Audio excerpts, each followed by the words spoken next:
Hello everyone. Prelims नज़दीक आ चुका है और आप में से कई लोग प्रीलिम्स के बारे में अब सोचने लगे होंगे कि कब से तैयारी शुरू की जाए, क्या स्ट्रेटजी अपनाई जाए, क्या पढ़ा जाए, क्या छोड़ा जाए। तो आज मैं आपको बताऊंगा कि किस तरीके से मैंने प्रीलिम्स क्लियर किया। मैं ऑलरेडी 2 प्रीलिम्स क्लियर कर चुका हूं।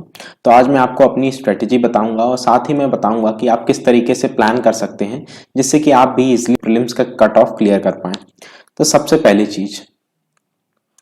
पहली चीज आपको कब पढ़ना स्टार्ट करना है। आई विल एडवाइस कि आप एटलीस्ट लास्ट 3 मंथ्स में, है ना, प्रीलिम्स जब मई 28 को है प्रीलिम्स, तो उसके आखिरी लास्ट 3 मंथ्स में आप प्रिपरेशन स्टार्ट कर दें, यानी कि मार्च से आप फुल फ्लेश्ड प्रीलिम्स की तैयारी शुरू कर दें। दूसरी चीज आती है आपको क्या पढ़ना है। सबसे पहले आपको स्टार्ट करना है बेसिक बुक से। Basic books in the sense her subject की एक बेसिक बुक होती है, जैसे कि लक्ष्मीकांत या फिर स्पेक्ट्रम, इसी तरह, या फिर इकोनॉमिक्स की कोई भी आप जो फॉलो कर रहे हैं, इस तरीके से हर सब्जेक्ट की बेसिक बुक होती है।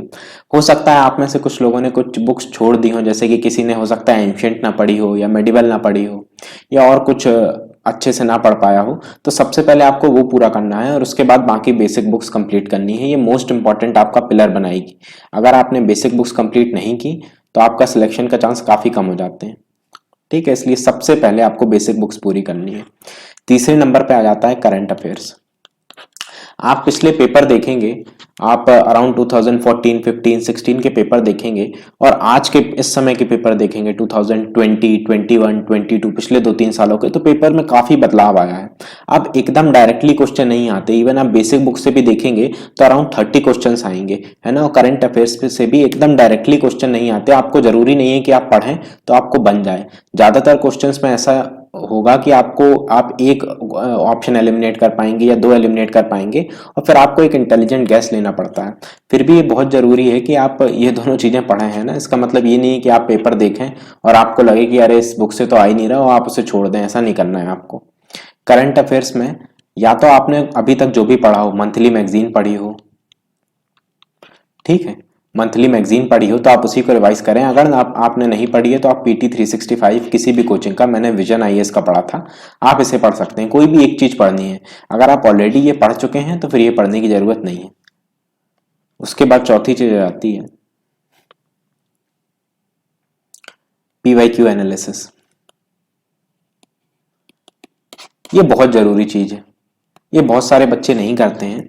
अब आप पेपर देंगे तो आपको पेपर देने के पहले, कोई भी आप एग्जाम दे रहे हैं, चाहे यूपीएससी का या किसी भी चीज का एग्जाम दे रहे हैं, तो आपको सबसे पहले ये पता होना चाहिए कि उस एग्जाम में आता क्या है। वो आपको तभी पता चलेगा जब आप सिलेबस और प्रीवियस ईयर क्वेश्चंस का एनालिसिस करेंगे। अब सिलेबस प्रीलिम्स का बहुत छोटा है, मेंस जैसा नहीं है। मेंस का बहुत ज्यादा है सिलेबस, प्रीलिम्स का ऐसा नहीं है। प्रीलिम्स में बस सब्जेक्ट्स के नाम दिए हैं। तो आपको पीवाईक्यू एनालिसिस करनी है। इससे आपको पता चलेगा कि हर सब्जेक्ट में, जैसे इकोनॉमी है या एनवायरमेंट है या पॉलिटी है, कुछ ऐसे एरियाज हैं जहां से बार बार क्वेश्चंस आ रहे हैं और आपको उन एरिया में ज्यादा फोकस करना है। ठीक है, जब भी आप रिवाइज करेंगे। तो पीवाईक्यू एनालिसिस करने के बाद आपको मॉक्स देने हैं। अब मॉक्स कब से देने हैं? मॉक्स आई विल एडवाइस कि आप एक बार रिवाइज कर लें, उसके बाद मॉक्स देना स्टार्ट करें, जिससे कि आपको बनेंगे questions. But I will advice कि लास्ट 2 मंथ्स में, ठीक है, आखिरी के 2 महीने में आप मॉक देना स्टार्ट कर दें। मॉक आपको फुल लेंथ भी दे सकते हैं और वो भी दे सकते हैं सब्जेक्ट वाइज। मैंने ज्यादातर फुल लेंथ दिए थे बिकॉज सब्जेक्ट वाइज मुझे इतने ज्यादा सही नहीं लगते। तो आप फुल लेंथ, आप एटलीस्ट लास्ट के 2 महीने में मैं एडवाइस करूंगा कि आप फुल लेंथ मॉक्स देना स्टार्ट कर दें। मैंने लगभग 15 से 20 फुल लेंथ मॉक्स दिए थे अलग अलग कोचिंग के, विजन आईएएस के, इनसाइट्स के, फोरम आईएएस के, अलग अलग कोचिंग के। मार्केट में मिलते हैं बहुत सस्ते, तो आप उसे खरीद के घर मंगा सकते हैं और दे सकते हैं। ठीक है, मॉक्स आपको बस देने नहीं है। मॉक्स देने से ज्यादा जरूरी होता है मॉक्स का एनालिसिस करना। एनालिसिस मतलब आप जब मॉक्स देंगे, बहुत सारे लोग कहते हैं कि मॉक्स इसलिए नहीं देने चाहिए बिकॉज क्वेश्चंस रिपीट नहीं होते। ये डेफिनेट सी बात है कि आपको, इसीलिए मैंने पहले प्रीवियस ईयर क्वेश्चंस लिखे कि आपको उनमें ज्यादा ध्यान देना है। बट मॉक्स भी आपको कंप्लीटली इग्नोर नहीं करना है। मॉक्स में से क्वेश्चन रिपीट नहीं होते, बट मॉक्स से एक बहुत जरूरी चीज पता चलती है और वो ये है कि आपको अपनी प्लान, आप सबसे पहले ये पता चल जाता है कि आपने जो चीज पढ़ी है वो आपको याद हुई है कि नहीं। ठीक है, आप उसे इंप्लीमेंट कर पा रहे हैं कि नहीं, आपके क्वेश्चन सही हो रहे हैं कि नहीं, आपके मार्क्स कितने आ रहे हैं। ठीक है, आपके क्वेश्चन सही हो रहे हैं कि नहीं जो आपने पढ़ा है। और दूसरी चीज ये पता चलती है कि आपको एक स्ट्रेटजी पता चल जाती है। आपको ये पता चल जाता है कि आप कितने क्वेश्चन अटेम्प्ट करेंगे, है ना, आपकी एक्यूरेसी क्या है। बहुत से लोग अराउंड 75 70 ऐसे इतने क्वेश्चन अटेम्प्ट करते हैं, फिर भी सिलेक्शन हो जाता है। बट ज्यादातर लोग आजकल ज्यादा अटेम्प्ट करते हैं, 85 90 इवन मोर देन 90। तो ये आपको तभी पता चलेगा कि, तो ये आप कब डिसाइड कर सकते हैं, जब आपको पता हो कि आपकी एक्यूरेसी क्या है, वो तभी पता चलेगा जब आप मॉक्स देंगे।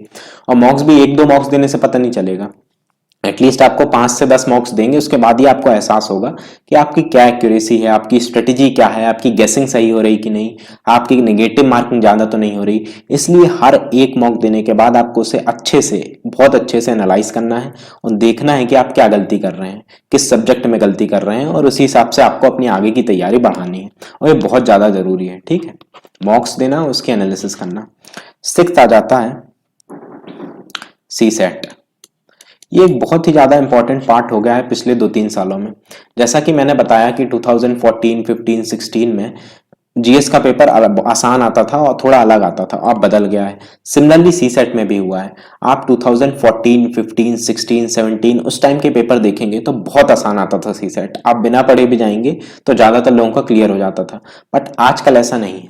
आप आफ्टर 2020, 2020, 21, 22 ये 3 सालों के पेपर देखेंगे तो आपको एहसास होगा कि सी सेट काफी कठिन आता है। और बहुत सारे ऐसे बच्चे जिनकी जो मैथ्स बैकग्राउंड था, जिनकी मैथ्स ठीक ठाक थी, वो भी इसे क्लियर नहीं कर पाते, और उसकी मेन वजह ये है कि वो इसे इग्नोर कर देते हैं। तो आपको इस बात का ध्यान रखना है कि आपको इग्नोर नहीं करना। आपको करना क्या है, इन 3 सालों के पेपर, पुराने पेपर नहीं लगाने में, फिर कह रहा हूं कि 15, 16, 17 में बहुत आसान आता था। 2020, 21, 22 इन पास्ट 3 साल के पेपर आपको लगाने हैं। और अगर इसमें आपके डिसेंट स्कोर आ रहा है, decent score in the sense कि सपोज कट ऑफ तो अराउंड 67 8 जाता है, बट आप सेफ साइड के लिए अराउंड आपके मोर देन से 90 आ रहे हैं, देन आपका मोस्ट प्रोबेबली सिलेक्शन हो जाएगा, क्योंकि ये भी काफी कठिन थे तीनों पेपर। बट अगर आपके कम आ रहे हैं नंबर, कम मतलब कट ऑफ के आसपास या 75 80 थोड़े आसपास आ रहे हैं, तो आप इस पर ध्यान दीजिए। और आप बहुत सारी जगह से, बहुत सारे सोर्सेस हैं सीटेट को करने का, आप कोई भी एक सोर्स ले लें, जैसे कि यूट्यूब में वीडियोस डले रहते हैं, पिछले 5-6 साल के पेपर्स आप किस तरीके से सॉल्व किए वो देख सकते हैं, बिकॉज मैथ्स के क्वेश्चन, रीजनिंग के क्वेश्चन सेम पैटर्न में आते हैं ना, वो रिपीट हो जाते हैं। तो इस तरीके से आपको सी सेट इग्नोर नहीं करना है और ध्यान देना है, और स्टार्टिंग से ही ध्यान देना है, ठीक है। एटलीस्ट आप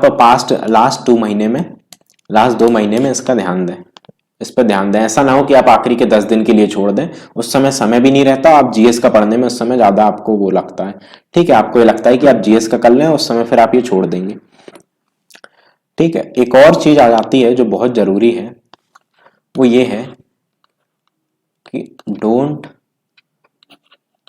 focus on any new source. कोई भी नया सोर्स नहीं करना है आपको, ये बात आपको याद रखनी है कि बहुत सारे लोग आपको मिलेंगे। अब आप देख रहे होंगे कि बहुत सारे क्रैश कोर्सेज आ जाते हैं जो आपको बताएंगे कि आप ज्वाइन कर लें तो क्लियर हो जाएगा। बहुत सारे यूट्यूब में लेक्चर्स आ जाते हैं, बहुत सारी सीरीज आ जाती हैं कि ये कर लें वो कर लें। आपको इन सब चक्करों में नहीं पढ़ना है। आपको जो आपने बेसिक बुक्स हैं, करंट अफेयर्स जहां से भी आपने पढ़ा है, प्रीवियस ईयर क्वेश्चंस, मॉक्स, इन सब चीजों में फोकस करना है। और ये सब चीजें फालतू की हैं ना, जो मैं बता रहा हूँ, कि आपको कोई भी नई चीज में नहीं पढ़ना है। इन सब से कुछ नहीं होता है, हर साल आते हैं और इनसे कुछ क्वेश्चन भी नहीं आएगा। और इसको करने का सबसे बड़ा घाटा ये है कि फिर आपकी जो इंपॉर्टेंट चीजें हैं, जो बेसिक बुक्स हैं, जो करंट अफेयर्स का बेसिक सोर्स है, वो भी छूट जाएगा अगर आपने ये किया तो। फिर आ जाता है रिवीजन। ये सबसे ज्यादा जरूरी चीज है, ठीक है। अभी तक जितनी भी चीजें मैंने बताई, इनमें सबसे ज्यादा जरूरी चीज है रिवीजन। एटलीस्ट आपको 3 रिवीजन करने हैं, 3 महीने में एटलीस्ट आपको 3 रिवीजन कर लेने हैं, कम से कम है ये, है ना। इससे ज्यादा कर सके तो अच्छा है, बट एटलीस्ट आपको 3 रिवीजन करने हैं हर चीज के। तभी आपको चीजें याद रहेंगी और तभी आप उस समय में एग्जाम इन्वायरमेंट में, उस पैनिक सिचुएशन में क्वेश्चन सही कर पाएंगे। इसके अलावा आ जाता है एक और चीज कि कुछ चीजें होती हैं एडिशनल। एडिशनल चीजें मतलब जैसे कि कुछ चीजें मैं बता देता हूं, जैसे national park, wild life sanctuary, Ramsar sites, reverse, economic survey, budget, है ना, सोशल स्कीम्स, गवर्नमेंट सोशल नहीं, गवर्नमेंट स्कीम्स, ये कुछ चीजें हैं जो एडिशनल हैं, ये भी आपको कंप्लीट करनी है। इसका मैं ये अलग से क्यों बताया है, बिकॉज ये नॉर्मल सोर्स में नहीं मिलते हैं। नेशनल पार्क जो न्यूज में है, wild life sanctuary, Ramsar site, ये सब जो न्यूज में चल रही हैं, इसके अलावा river economic survey, budget, government scheme जो न्यूज में है, ये सारी चीजें आई विल एडवाइस कि आप इसका एक सेपरेट या तो नोट्स बना लें, और आप में से शायद कुछ लोगों ने इन सब चीज़ों की पहले से बना लिया हो, बिकॉज ये ज्योग्राफी में पढ़ते भी हैं लोग, बट अगर नहीं बनाया है तो इसका आप सेपरेट नोट इसलिए बना लें बिकॉज ये बहुत ही वोलेटाइल होता है। आप आज पढ़ेंगे आपको कल भूल जाएगा, तो आप अगर ऐसे इवन 2-3 बार भी रिवाइज कर रहे हैं तो वो सफिशिएंट नहीं होगा, और इन सब चीज़ों को आपको मल्टीपल टाइम्स रिवाइज करना पड़ेगा, तभी आपको याद हो पाएंगे, और इससे हर साल क्वेश्चन आता है ना। National park, wild life sanctuary, Ramsar site, इनसे हर साल लगभग एक क्वेश्चन आता है, और अगर आप इसे पढ़ते हैं वो ऐसा नहीं रहता कि वो डुएबल नहीं रहता। अगर आपने पढ़ा है तो आप वो इजीली उसे अटेम्प्ट कर पाएंगे और आपको एज मिलेगा दूसरों के कंपैरिजन में। और फाइनल और मोस्ट इंपॉर्टेंट चीज है सेल्फ बिलीव। सेल्फ बिलीव होना बहुत ज़्यादा ज़रूरी है। मुझे पहले लगता था कि इसकी इंपॉर्टेंस इतनी नहीं है, अगर आप मेहनत कर रहे हैं तो आप क्लियर कर लेंगे एग्जाम, बट ये डेफिनेट सी वो बात तो है कि मेहनत आप करेंगे तो वो रिजल्ट में रिफ्लेक्ट होगी, बट एक सेल्फ बिलीव होना बहुत ज़रूरी है। जब मेरा सिलेक्शन हुआ और मैं अपने साथ के बहुत सारे बच्चों से मिला तो मैंने देखा कि बहुत सारे बच्चे ऐसे बैकग्राउंड से हैं, मतलब उनका बैकग्राउंड इतना अच्छा नहीं है, वो बहुत ही या तो नॉर्मल किसी कॉलेज से पढ़े हैं, इतने अच्छे कॉलेज से नहीं पढ़े, या उनके फाइनेंशियल कंस्ट्रेंट्स थे, या फिर उनमें और कोई दिक्कतें थी उनकी लाइफ में, बहुत बहुत ज़्यादा कुछ लोगों की लाइफ में दिक्कतें थी, बट सबसे एक इम्पॉर्टेंट चीज़ थी जो उनके पास थी, और वो थी सेल्फ बिलीव। उन्हें भरोसा था कि वो क्लियर कर लेंगे एग्जाम। ठीक है, इन सारी दिक्कतों, इन सारी परेशानियों के बावजूद उन्हें भरोसा था कि आज नहीं तो कल वो एग्जाम में क्लियर कर लेंगे, और ये बहुत ज़्यादा ज़रूरी है। आपको मोटिवेट करता है पढ़ने के लिए, ये आपको मोटिवेट करता है कि आप अगर फेलियर फेस कर रहे हैं तो आप हार ना माने, और ये आपको मोटिवेट करता है कि आप अपना 100% दें एग्जाम के लिए। तो सेल्फ बिलीफ होना बहुत ज़रूरी है, खासकर प्रीलिम्स में अगर आप जा रहे हैं तो आप तैयारी करते समय, एग्जाम देने के पहले, एग्जाम देते समय और एग्जाम देने के बाद आपको ये भरोसा होना चाहिए अपने आप पे कि आप एग्जाम क्लियर कर लेंगे, आपने मेहनत की है, and you will clear the exam. So ये कुछ बातें थी जो आपको याद रखनी है प्रीलिम्स एग्जाम आप आने वाले महीनों में, आने वाले 3-4 महीनों में प्रीलिम्स के पहले, जिससे कि आप ये तैयारी अच्छे से कर सकें और प्रीलिम्स को क्लियर कर पाएं। Thank you all for watching.